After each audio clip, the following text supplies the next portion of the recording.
Reporting from Arkham Asylum, this is Gotham Rogues. In this video we count down the 5 greatest Joker comic book covers.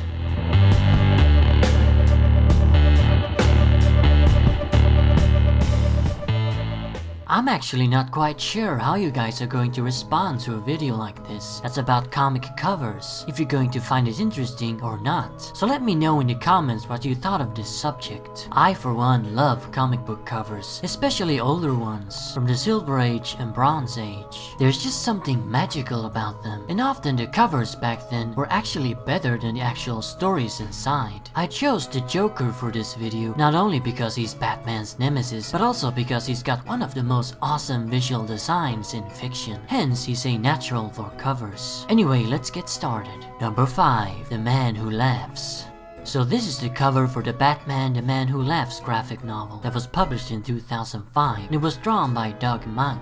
It's a very simple cover, just a close-up of Joker who's holding 2 playing cards. But I just absolutely love how Joker's been illustrated by Mahnke. Just look at that beautiful mug of his, that gorgeously grotesque grin, those lovely teeth, the insane bloodshot eyes. It's like the stuff of nightmares. If you have a fear of clowns, I can understand if you have trouble just looking at this picture. Joker's rarely looked as sinister and psychotic as he does on this cover. I also really dig his slicked back hair with a few strands hanging down. That shade of green is also perfect. In my opinion, this is the ultimate close-up portray of the Clown Prince of Crime. This simple image really say everything you need to know about the character. An evil, deranged clown who's got intelligence and class. Mahnke also managed to squeeze in Joker and Batman's rivalry in the cards. They are opposing forces, yet 2 cards out of the same deck.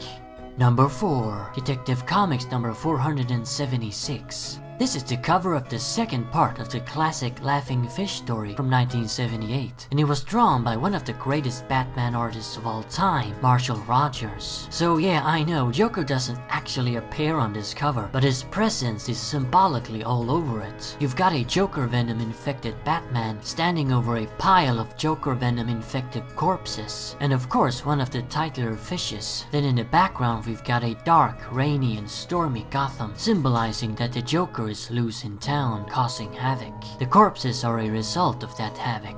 It's a perfect image of the terror and horror you get when Joker prowls the city. To me, the smiling Batman is a symbol of what will happen if the Dark Knight loses in his battle against the Clown Prince of Crime. Really, that image alone, the Dark Knight with a giant Joker grin on his face, is reason enough to love this cover. Also, his large billowing cape looks really sweet. Number 3. Batman number 366. Walt Simonson drew this cover to a 1983 comic that ironically features the debut of Jason Todd as Robin. Ironic of course, because 5 years later Joker was the man to kill Jason. Just look at this gorgeous cover. It's very symbolic and not very realistic. They've put the Batman title on this strange looking structure, and also what's Batman standing on? It just seems to be holding on to Joker's jacket. But covers don't always need to make sense, and often they don't. This image is of course meant to paint a dramatic and highly stylized picture of the eternal battle between these two, and at that it succeeds perfectly in my opinion. Whenever I see this cover, I always think of Heath Ledger's line from The Dark Knight.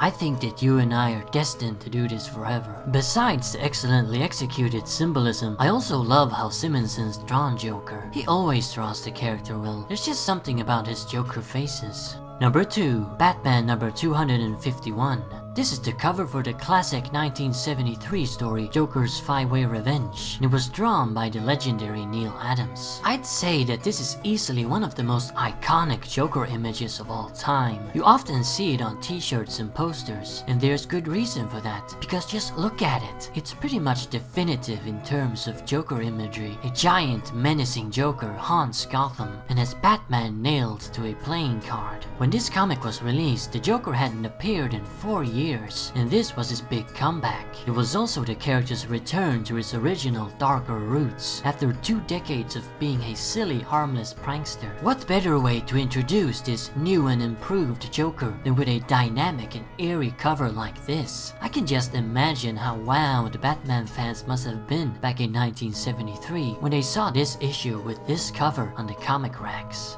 And now for the greatest Joker comic cover of them all. Number 1. Batman number 451. This one is from 1990 and it was drawn by the amazing Norm Brayfogle. Yep, this is my favorite Joker comic book cover and one of the greatest Joker images of all time in my opinion. Maybe even the greatest. It's the second part of Joker's big return following his apparent death in the A Death in the Family story arc. The comic itself ain't that great, but man, this cover, I just love it. Nobody draws the clown prince of crime like Norm Brayfogle. He's the only one who can pull off this absolutely maniacal insanity in the Joker's cackling face. His artwork is both expressive and dynamic, so everything he draws just comes alive. I mean, this cover feels explosive. The bursting Tommy gun, Joker's crazy laughing face, and of course a shadow-cloaked Batman lunging in the background. It's like the cover's gonna leap out at you. I also really dig that Joker's wearing a hat and trench coat. That makes this image stand out even more. And he's firing at bats. How often do you see that?